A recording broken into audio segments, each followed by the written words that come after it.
A huge guest today, Michael Patellis. Thank you so much for being here, man. You have an unbelievably remarkable story. I remember we had a really interesting way of getting introduced.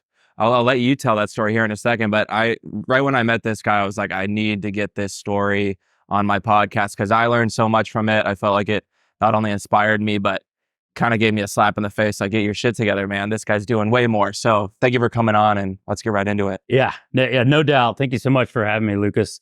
And it's such an interesting story, just how we met and how we connected. I had a friend of the family, a younger guy, and just kind of lost with direction. And I was talking with him, and he pulled up one of your podcasts and one of your messaging saying that you can do anything you want, everything, and don't listen to what anybody tells you. And he was a little bit off guide and saying that do whatever I want, it doesn't matter what anybody says. And it's like, I said, no, that's not the messaging that Lukas delivers. Lukas delivers the message of you can achieve anything you want in your life, but you have to try. You got to work hard. And I reached out to you immediately and said, this person's a little bit misdirected, and I'd love for you to help. And you responded immediately. You didn't even know who I was. And so we just connected from there. And, here we are today. Yeah, man. Well, once again, thank you for being here. And it's weird sometimes how you get introduced to great people. I think we'll be friends for a long time. And you're also a great guy. So thank you once again. I guess let's start from the beginning, man, because you've been an entrepreneur since day one. You had a baseball card business, right, in high school that was doing incredibly well. Can you tell us a little bit about that, your first entrepreneurial story? Sure. Yeah, growing up, I used to play baseball and bought baseball cards every day at the baseball park, bought packs here and there. And by the time I was 10 years old, my dad started buying them for me in bulk. And then by 1987, I realized what I had was worth quite a bit of money. And I was 13 years old. And got a table at the next baseball card show and sold everything. I sold about $2,000 worth. And I was like, wow, this is cool. I'm 13. And from there, I started buying and selling more, established direct relationships with the card manufacturers. I actually started selling on the internet in 1989 through dial-up networking on a wholesale network. So by the time my junior year in high school, I was doing $750,000 a year in selling baseball cards. That's wild, by the way. That's insane. And back then too, I don't even know what the conversion value to today is. Yeah, no doubt. Yeah, that's the market's been up and down, but it was an incredible experience by all means. And then so at that point, you're 15 years old, right? And things go south, right? You start to lose your vision. Yep. And can you tell us a little bit about what that experience was like, how that happened, how that affected you? Yep, absolutely. So I remember it was between 9th and 10th grade. Summer, we were on vacation, and I just kind of rubbed my right eye, and I noticed I can't see anything on my left eye. And, I told my parents, and we got back and went to the doctor, and they said, well, they don't see anything. There's nothing wrong with you. And it's like, okay, fine. Maybe I got something in my eye or something like that. And then it was October of my 10th grade year. It was a nighttime football game for the high school, and I was playing, and we came out of the locker room, and I looked across the field. I was like, oh my God, I can't see the scoreboard anymore. And then from there, about 2 months later, I gone from having 20/20 vision to being legally blind. And at that point, I lost my ability to read. I had trouble getting around, and we went back to the doctor, and the doctor looked at me and went to another ophthalmologist. They looked at me and said that, no, there's really nothing wrong with you, especially considering the fact that, it's that they see no physical evidence of any damage or anything like that. And I said, you probably need to go to a psychologist because it's mental. And so, by the way, just to interrupt, were you scared throughout that process, or what are the emotions going through your head when the doctor's saying you're fine, but you're like, it is not fine. There's something wrong with me.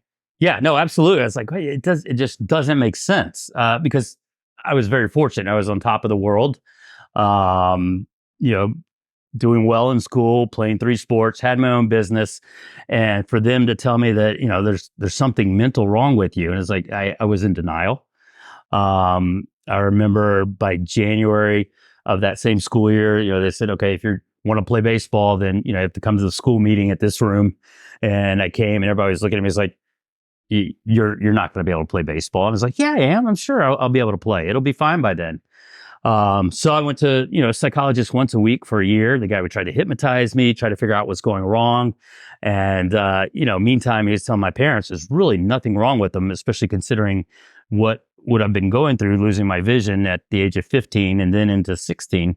So, we're thinking, what can we do? So I was like, hey, I want a car, right? If I'm crazy and losing my mind, then my dream car, I should go buy it and then wake up the next day and boom, it worked. So we did that, went and got my dream car and just sat in the driveway. Obviously, it didn't do anything. So finally, about a year into it, this is by my junior year of high school, they noticed some deterioration in my optic nerve. Went to a neuro-ophthalmologist and they said it's probably multiple sclerosis and it might spread throughout my body. I might be in a wheelchair, might get better. So then I was really scared. I was like, well, maybe even crazy is better. But went through intense steroid treatment and everything, and that obviously didn't do anything. And then finally, I went to a doctor at Emory University, and she said, based on the symptoms, she knew exactly what it was. So she pulled a piece of my hair and did a DNA test and said that I'd been born with a rare DNA mutation that causes not enough mitochondria to be produced in my optic nerve. So basically, when I was 15, it just kind of kicked in. I was born with the mutation, but it just kind of kicked in when I was 15. And a lot of the fibers in my optic nerve are dead now. And so I'm 49 years old now and been like that, 34 years. But, by all means, and, we'll get a little more deep into it, but it's had more of a positive impact on my life and who I am today and, my family, my friends, everyone around me. So I really appreciate you saying that, man, because I know that if I were to have something like that happening to me right now, I don't know what would be going through my head. I'd be thinking, why me, right? Why did I get picked? Like I've been putting in more effort than so many others. Like you can very easily, when something like that happens to you, turn into a victim, right? Or look at this as a disadvantage. But it seems to me like you're looking at it as an advantage or a victim to victor. Yeah. And I'm just curious how long it took you from the initial, symptoms starting to arrive to realize like, there's really nothing I can do about this. Let's get back to work. Yeah. I definitely didn't miss a beat in high school. I had a great support structure with friends and family in the school. Now, that being said, I really, really struggled with confidence in college, not being able to, see girls or, I lived at the fraternity house and just no confidence. And that really, really had an impact on me, both socially and academically. And then, finally I thought to myself, I was like, you got to take control. And, there's nothing I can do about it. Like you said, it is what it is. And still today, there's nothing that can be do about it. There's no cure. And, I took that point of view. And also what it is, looking back on my life, my dad is my biggest motivation. He grew up in Greece, very poor. When he was 7 years old, he had to quit school to help his dad make shoes. And then when he was 15, he came over on a boat from Greece by himself to be with his older brother, who's 22 in Savannah. And I always had my sister, my mom and we always had whatever we wanted in life. And I never really understood it until I got older. It was all from hard work. My dad truly had the deck stacked against him, but growing up, it was never, we can't have that, we can't have this, or I'm the victim. And, I look back on what he was able to give me and the rest of our family. And, that's my true motivation. And that, never had an excuse. Of course, everybody has their ups and downs, but, it's just that continuous positive attitude, I think, that makes the biggest difference. Well, yeah, that's really powerful, man. And I'm wondering though, because now you're much older, you're successful, you have obviously family members now, younger people in your family that probably look up to you and they wonder how could he do this, right? With so many cards stacked against him. How do you balance compassion versus motivation for anyone who's directly related to you, or maybe a friend, or maybe just someone who's watching this podcast, right? Yeah. It can be easy to grill someone. Why aren't you doing this much? You need to do more. I did it. Look at me. Why, if I can do it, so can you. How do you balance compassion and motivation? Yeah, I combine both of them. Okay. Definitely. That's a great question. Because number one, it starts with empathy and trying to understand everybody's perspective. And that's probably been one of the biggest keys that I've learned in life because of this disability. And it's not a disability, but it's just a challenge, I guess, is having perspective and being able to empathize with other people, because everybody has their challenges, no matter what, no matter where you look at, and everybody's a person, everybody has their thoughts and feelings. And the ability to connect is probably one of the biggest keys. From there, once you're able to connect, and unfortunately, I have to wear it on my sleeve, right? I can't pretend that I don't see well, because it's pretty obvious when I run into things or fall or anything like that. But as soon as I'm able to connect with people, then everyone lets down their guard, and you can talk about, what are your challenges? What's important to you? What are your goals? And, take it from there. Nice. I like to look at things in a way of, if something bad happens to you, your story is now much cooler if you can get out of it, right? Yeah. So when something bad does happen, whether it is something small or something life-changing, life-threatening even, it can be so easy to use that as every excuse not to go after more and to stay, average, as we could put it. But I think the reality is, what it sounds like, what's coming from you is that you're saying you can use that to make your story much cooler, right? If I can overcome this, if I can still become something big one day with this disability, well, how cool would that sound, right? It's the ultimate, instead of,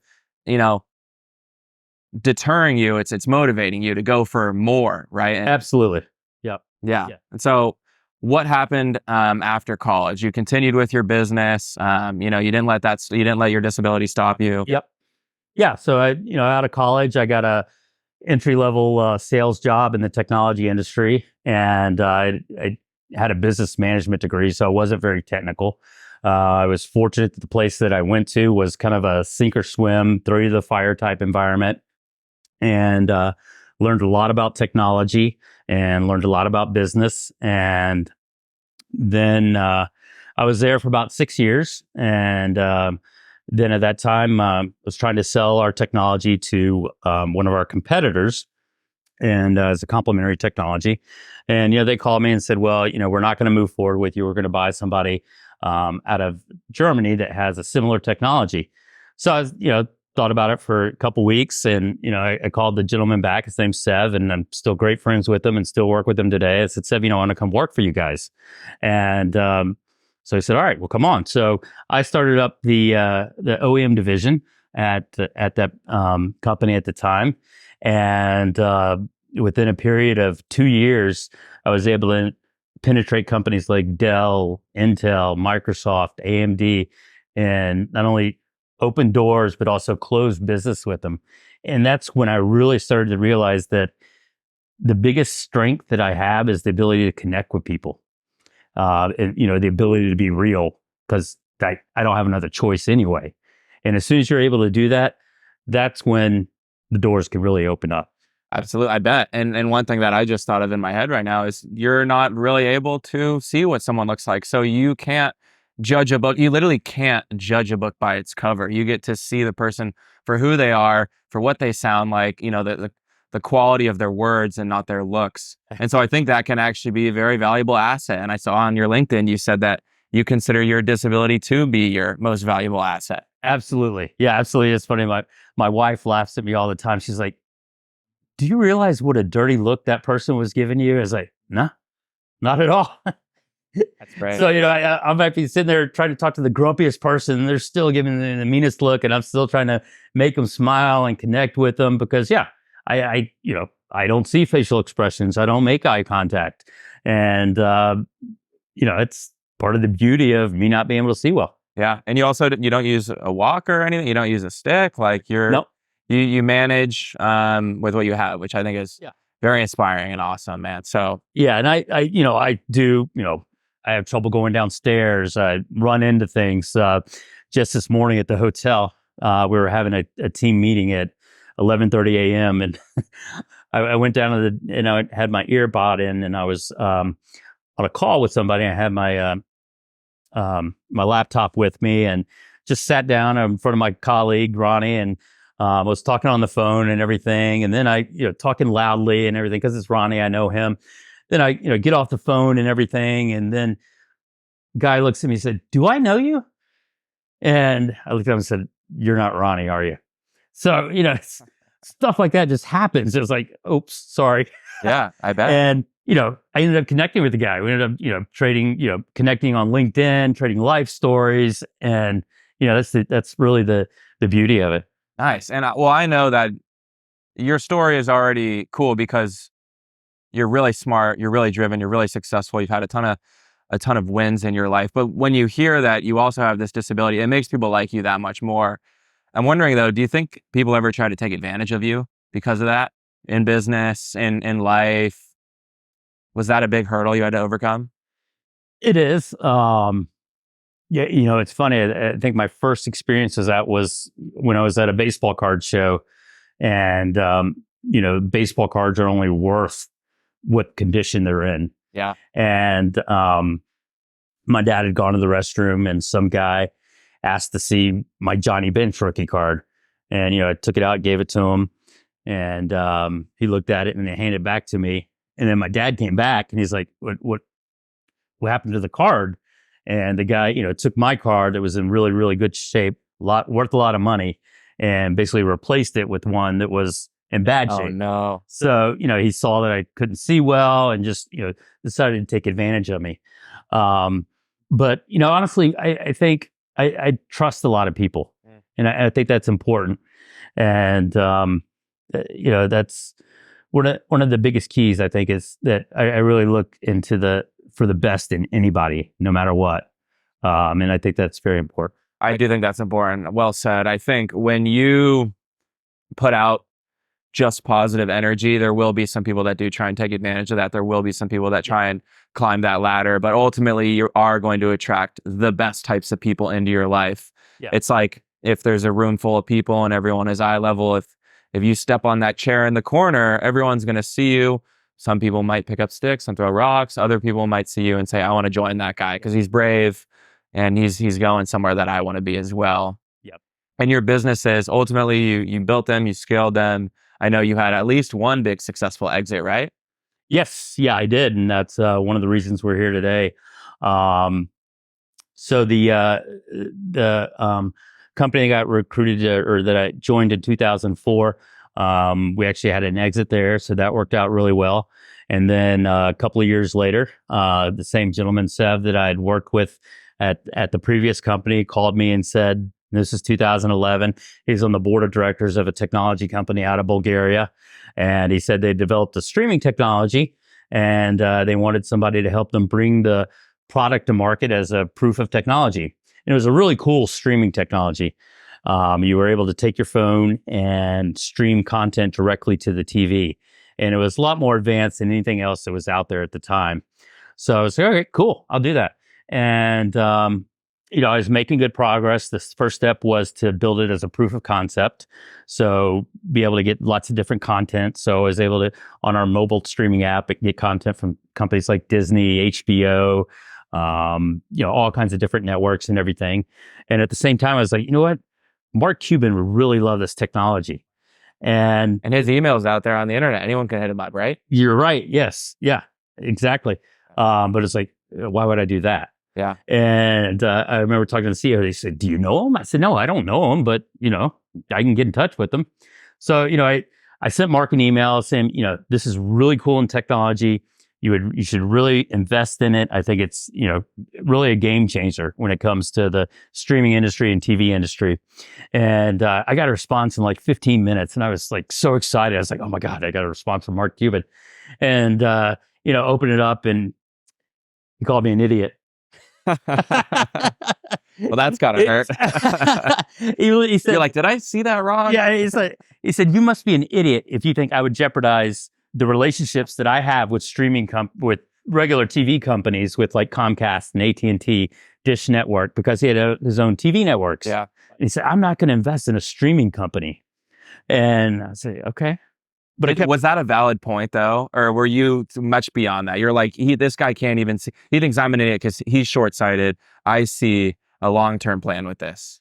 yeah, I can't comment on, what his thought process was, but, Not fair, obviously. I continued to pound away at him. And So, but you thought though, you were like, this guy's missing out on this great Yes. opportunity. Okay, Yeah, that's yeah, what I very, was. Yeah, very much so. And like I said, this is 2011. By 2016, I did end up doing some business with him, and it wasn't much.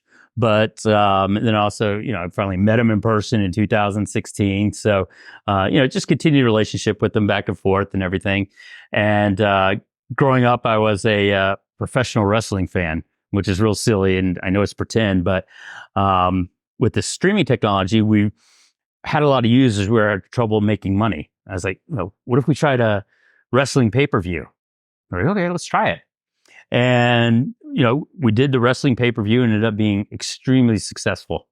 It was like a new way to consume pay-per-view and streaming technology. So from that, we morphed the technology into a brand. It was called Fight TV. And it became a fighting sports streaming network. And in 2021, actually, we ended up selling the brand Fight TV. We sold it to Triller for $52 million. nice. And after that, I started working for a nonprofit organization called the Blind Institute of Technology. So the first thing I did was forward the press release to Mark Cuban about the sale of the technology and a picture of me and him, and said, Mark, I'm not sure if you remember or not, but whatever, I tried to get you to buy, invest in this in 2011. We just sold it for $52 million. And, he responded immediately. It's like, how can I help support your nonprofit organization? Hey, that's cool. So- That's a little full circle moment. I like that. Yeah. Yeah. Did he ever end up participating at all, or Oh, yeah. following through? Yes. Yeah, Nice. absolutely. Yeah. Yeah. He was, he's been our largest individual contributor for the Wow, last couple of okay. years. So it's amazing. Great. And I have a question. I'm wondering, number one, what that must feel like, because that's a huge win, right? To exit a company, $52 million. And you were what, at this age, 40s? Yeah. Late 30s? Yeah. Mid 40s. Mid 40s. Okay. What does that feel like? That does the thrill fade quickly?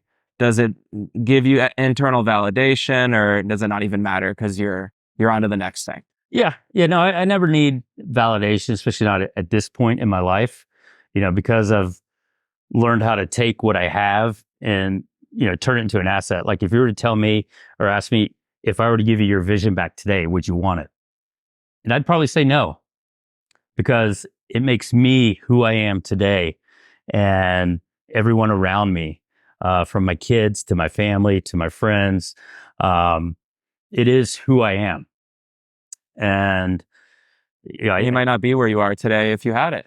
probably not. Yeah, I have no idea how it would have turned out otherwise, and that's what I tell everybody. But I am thankful for the person that I am today, and my ability to have a positive impact on other people's lives is what's really important to me. Nice. I appreciate that a lot, man. I think that's great, and it's definitely something to look up to. I know myself, as well as some of my friends here today watching us live. That's what we're chasing, that big exit one day, right? Yep. Or that feeling of, I built something, everybody wanted it, somebody wanted it, someone was willing to pay a price for it. But at the same time, I imagine that there might be a little bit of emptiness that comes along with that big wire to your bank account, because now this thing you've been building for, what was it, 10 years? It's now somebody else's baby, right? Or somebody's kid, and they're just taking over. How do you restart again? What was the plan from that point? So like I said, I was working with the nonprofit for a couple of years, and still involved with that. But then from a business perspective, you still want to always have that drive. And once you have that drive, you want to continue to, move on to the next thing. And one of the reasons we're here today, we're doing a joint event here with Cant and Triller. Triller, obviously the company that we sold Fight TV to, and Cant, I'm a co-founder in Cant. We launched a couple of years ago, and we're an e-commerce platform optimized for digital entrepreneurs and in the coaching industry and e-learning. So like I said, we launched a couple of years ago, and this year we're on track to be over a $200 million company in just under 2 years. Wow, man, that's incredible, honestly. So congratulations to all of the success. Yeah. Um, Thank you. what pieces of advice from your first venture, your second, have you used to scale this one so quickly? Because you're starting again, Yeah. and even though it's an internet-based company and the scalability is insane, how do you build a company to $200 million valuation in 2 years? I think the biggest part, and just like anybody, a lot of the people I've been talking to today, especially younger entrepreneurs, it's believe in yourself, and don't let other people tell you you can't do something or that's not a good idea. And if you think you can do 10, then figure out how can I do 100, Mm-hmm. and push yourself. And there's no reason, if you can scale it to 10, why you can't scale it to 100 and continue to grow it from there. And that's in my whole life, and working with successful entrepreneurs, that's always been the biggest difference is, having the vision and following through with it, and hard work ultimately. Nice. I like that. And would you say that your network has played a very important role in not only your success as an individual, but with this current company? I'm assuming because you've met so many great minds. Absolutely. Absolutely. And that comes back to, number one, being genuine and building true friendships every step of your life. Like almost everyone that I've dealt with from a business perspective over the last 25 years, I still stay in touch with. And so that's, very important in being able to, again, going back to being able to connect with somebody, and building a strong network is by all means, because it always, for some reason, at least from my life, it always comes full circle, and finding other ways to, incorporate anybody and everybody that I know that I'm a friend with, into making things better. Nice, man. Well, let's shift a little bit. I'd like to talk to you about balance, because this is something that I feel like I'm personally struggling with. But I talk to a lot of entrepreneurs and they say, fuck balance, right? That doesn't matter, Yeah. right? If building your business is what makes you happiest, spend all of your time on that. What is your take on that? Do you believe in balance? How did you balance socials with taking time for yourself, with grinding on your business growing up? Yep. The most important thing to me is my family. I have a wonderful wife, have two amazing kids. My son, Nicholas, he's 12. My daughter, Piper, she's 16. And just the perspective that they've been able to learn of, I got to help daddy down the steps, or, I've got to help him read that. I remember when my daughter was 3 years old and she's just kind of learning that I didn't see well. And she said, well, Daddy, do your eyes need new batteries? So, to me, it's very important to have a great balance. Family is extremely important. That's one of the biggest things that I contribute to my success is, the supportive environment that I was raised in, and that I've had every step of my life. So, more than anything, I put people, obviously in front of myself, more than anything else, whether it be money or whatever. I love that. And not only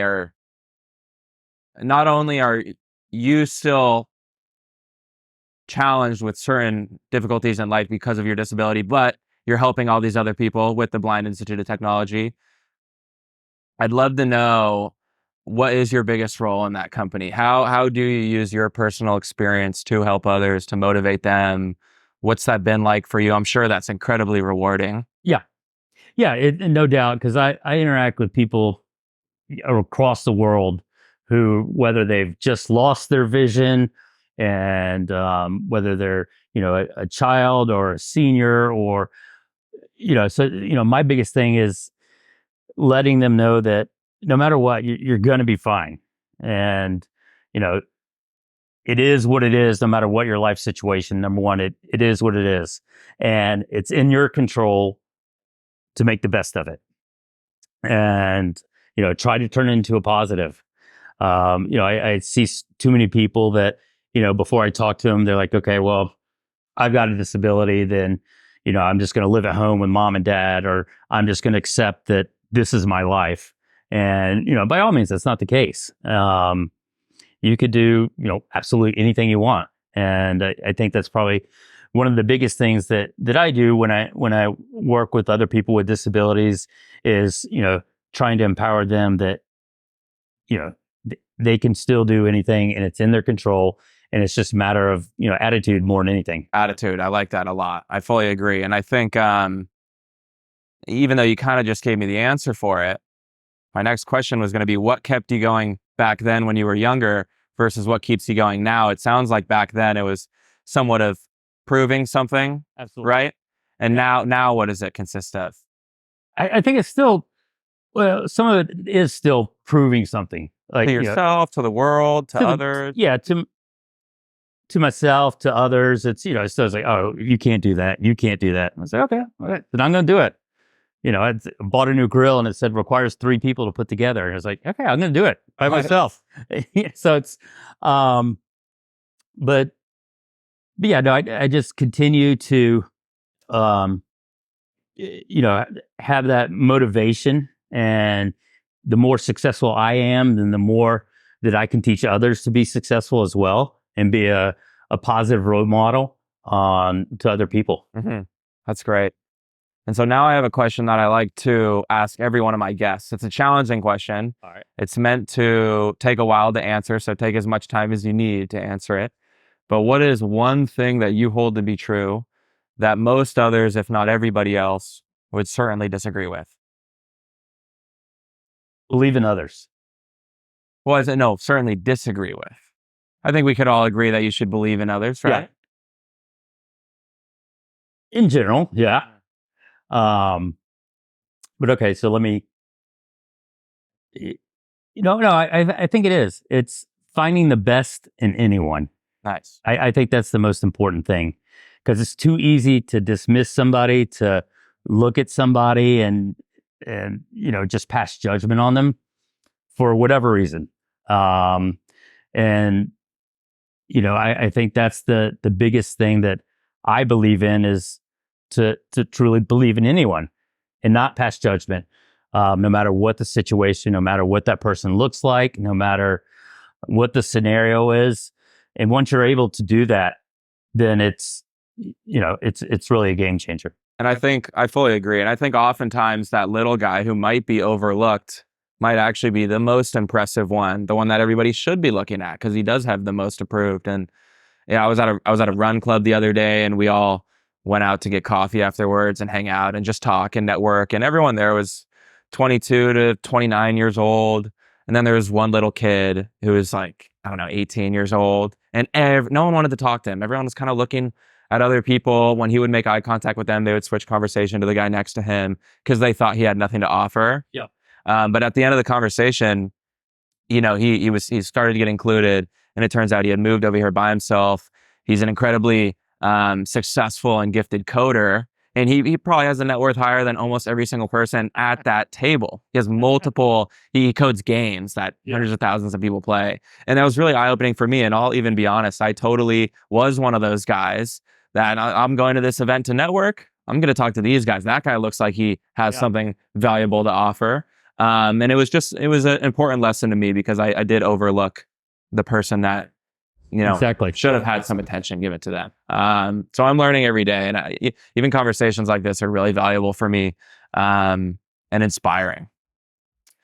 To kind of finish it off, I'd love 2 different pieces of advice for you, from you.